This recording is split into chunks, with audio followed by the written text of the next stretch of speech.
할렐루야. 9월 21일 화요일 원포인트 큐티 시간입니다. 오늘도 주의 말씀에 큰 은혜를 받으시기를 바랍니다. 오늘 이 시간 하나님께서 우리에게 주신 말씀은 호세아서 3장 1절에서 5절까지의 말씀입니다. 구약성경 1259면에 있습니다. 우리가 한 목소리로 합독합니다. 여호와께서 내게 이르시되 이스라엘 자손이 다른 신을 섬기고 건포도 과자를 즐길지라도 여호와가 그들을 사랑하나니 너는 또 가서 타인의 사랑을 받아 음녀가 된 그 여자를 사랑하라 하시기로 내가 은 15개와 보리 한 호멜 반으로 나를 위하여 그를 사고 그에게 이르기를 너는 많은 날 동안 나와 함께 지내고 음행하지 말며 다른 남자를 따르지 말라. 나도 내게 그리하리라 하였노라. 이스라엘 자손들이 많은 날 동안 왕도 없고 지도자도 없고 제사도 없고 주상도 없고 에봇도 없고 드라봄도 없이 지내다가 그 후에 이스라엘 자손이 돌아와서 그들의 하나님 여호와와 그들의 왕 다윗을 찾고 마지막 날에는 여호와를 경외함으로 여호와와 그의 은총으로 나아가리라. 아멘. 이 시간 문제 인생의 답은 여호와께 있다라는 제목으로 담임 목사님께서 말씀 전해주시겠습니다. 할렐루야. 네, 오늘 우리 이제 화요일 날 함께 묵상할 말씀은 오늘 이제 본문의 제목처럼 문제 인생의 답은 여호와께 있다 하는 특별한 제목인데 여기 이제 3장에 보시면은 이스라엘 백성들이 하나님을 떠난 이후에 어떻게 이들이 이제 결국은 방황하게 됐는지를 보여주고 있어요. 오늘 우리 말씀 속에서 이제 가장 큰 특징 중에 하나는 이 본문의 이스라엘은 이스라엘 족속으로 칭해지지 않고 이스라엘 자손이라고 칭해지고 있다는 것이죠. 여기 1절에 보면 여호와께서 내게 이르시되 이스라엘 자손이 다른 신을 섬기고 이스라엘 족속은 이스라엘 왕국을 나타냅니다. 그런데 하나님께서 이미 언약을 떠난 그 왕국을 가차없이 심판하겠다는 의미가 숨어 있어요. 그러니까 자손과 그 족속은 상당히 하나님께서 이미 다른 의도로 쓰고 있는 거예요.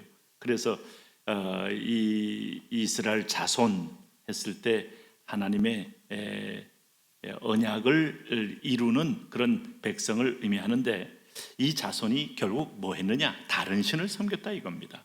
다른 신을 섬겼다는 말에 섬기다는 말이 원래 히브리어로 이게 얼굴을 향하여 다른 쪽으로 보다.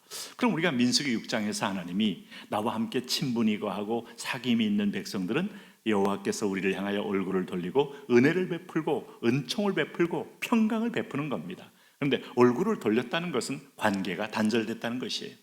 하나님과 관계가 단절되는 것은 아담이 하나님처럼 되겠다는 사단의 말에 속아서 결국은 선악과를 따먹을 때 단절이 됩니다. 그 단절은 영적 생명 단절이요 결국 육체적인 생명 단절을 불러왔죠. 그러니 하나님과 단절되면 이 저주가 온 땅을 덮고 어둠이 온 땅을 덮어요. 그런 의미에서 보면 이게 생명줄이라는 것을 안다면 하나님과 사귐은 단순한 친분 정도의만 문제가 아니라 영원한 생명을 우리가 보존하고 유지하는 걸 말하는 것이죠. 우상을 따라가면 우리는 죽는다. 사느냐 죽느냐는 문제입니다. 그래서 여기 이제 보시면은 1절에 어떻게 이들이 하나님 대신에 빠지게 됐어요. 여기 1절 중반절에 보면 건포도 과자를 즐겼다 그랬어요. 그러니까 건포도가 매우 달잖아요.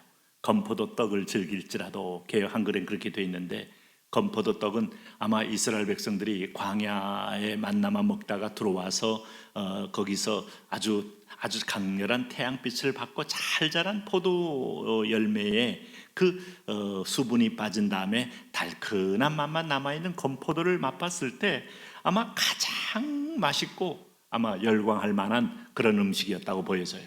그래서 이들은 건포도 떡을 포도주와 기름 섞은 기름처럼 이게 이제 마시면서 먹으면서 이게 바알이 준 것이다라고 생각해서 이 추수 이 떡을 바알과 아스타롯에게 바쳤다 이 말입니다. 그러니 얼마나 하나님은 지금 이 하나님의 이른 비와 늦은 비, 하나님의 태양, 하나님의 이슬, 하나님의 공급함, 그 은총을 받은 땅의 지력 이걸로 인하여 하나님이 열매를 맺게 했는데 이들이 그거 맛보고 하나님이 아니라 바알이 준 걸로 속아서 거기에 우상을 숭배했다.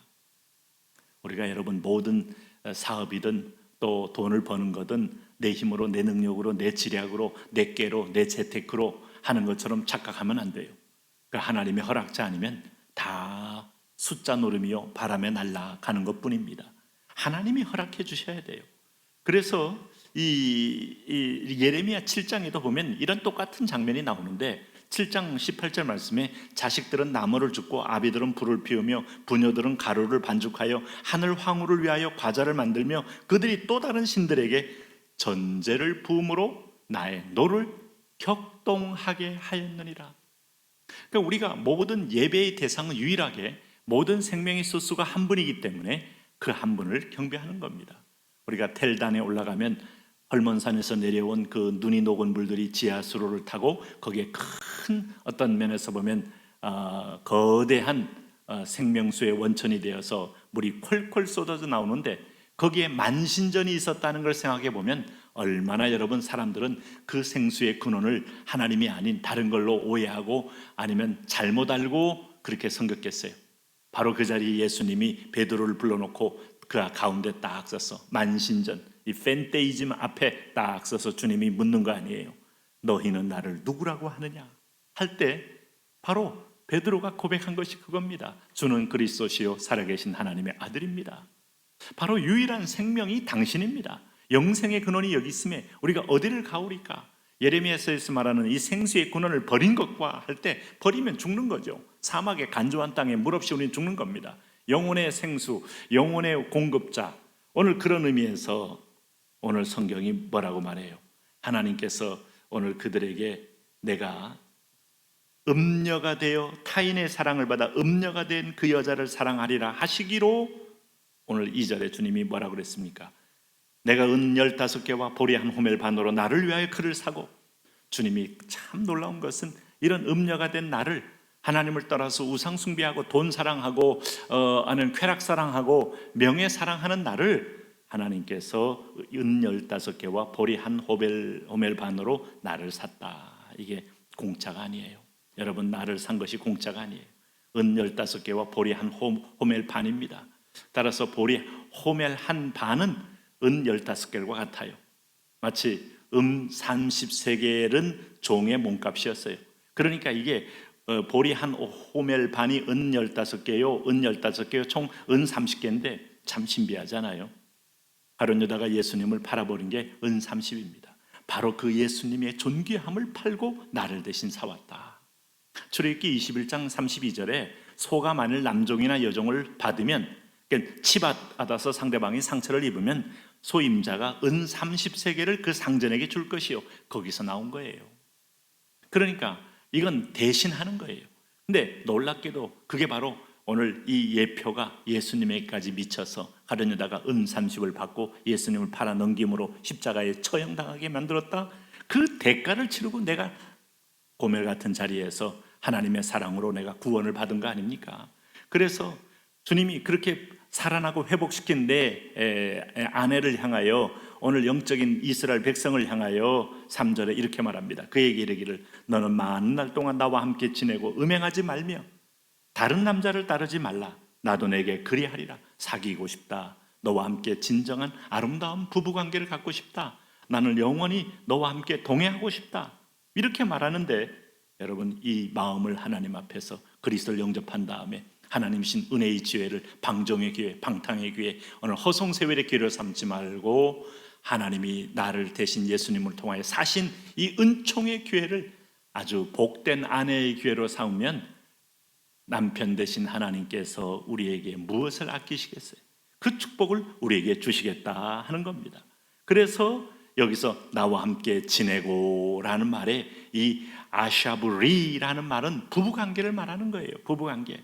이제 나는 너밖에 없다. 여러분 자녀가 아무리 많아도 인생 노후까지 끝까지 함께 할 분은 아내요, 남편이요, 부부요. 이런 면에서 보면 고멜에게 많은 날 동안 나와 함께 하라. 홀로서게 홀로 있지 말고 오늘 다른 이상한 남편 따라가지 말고 이상한 거짓된 남편 따라가지 말고 나와 동행하자. 우리 하나님께서 바로 그런 마음으로 우리를 불러주셨어요. 내가 없이는 남편 없이는 너는 4절에 이스라엘 자손들이 많은 날 동안 왕도 없고 지도자도 없고 제사도 없고 주상도 없고 에봇도 없고 드라문도 없이 지내다가 이게 다 뭐예요?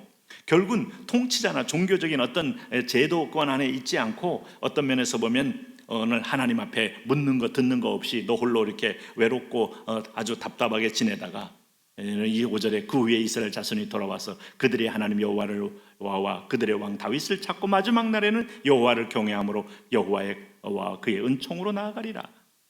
여러분, 하나님 떠나고 나서 우리가 될 게 뭐가 있어요? 오늘 그 하나님과 동행하며 물어보며 대답을 들으며 그리고 우리 속에 있는 거짓된 우상을 제거하며 오늘도 복된 하루를 지내시고 복된 인생 걸음을 걸어가시기 바랍니다. 하나님 그렇습니다. 우리 앞에 오늘 나와 함께 지내자.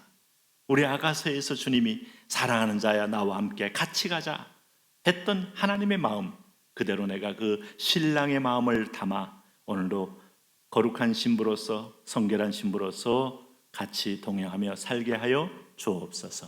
예수님 이름으로 기도합니다. 아멘.